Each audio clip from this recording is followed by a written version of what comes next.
pour ça que j'aime bien le métier de chef de projet, parce que c'est une bonne transition si jamais demain là, j'ai envie d'entreprendre. Ça développe la capacité à gérer la qualité, l'argent, les délais, se coordonner entre les différentes personnes. C'est vraiment un métier que j'adore, chef de projet. C'est un métier très très bien.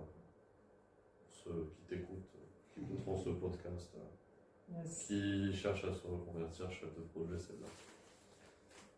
Mais alors, est-ce que ta perception du temps pourrait enrichir l'accompagnement que tu proposes aux entreprises? Est-ce que cette notion de perception du temps pourrait être utile dans le cadre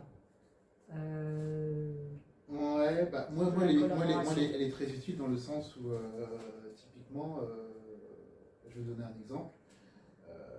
Là, vous avez donné la formation, on a commencé à 19h, mais en fait, vous ne savez pas quand est-ce qu'on va terminer, et je ne sais pas ce que vous avez prévu. Vous avez vos slides, vos machins, etc. Mais est-ce que, voilà. Moi, typiquement, ce que je fais, c'est comme le temps est précieux, il faut qu'on soit organisé.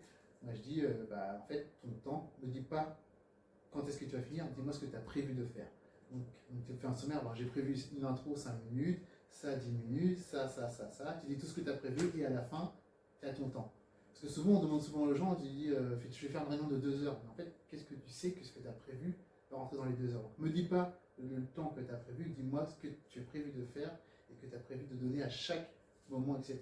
Et moi, dans mon outil, chaque écran était ta inbox où tu as le temps qui maîtrise et en temps réel, tu sais que par rapport à ce que tu en es, à quel moment tu vas terminer le moment que tu as prévu.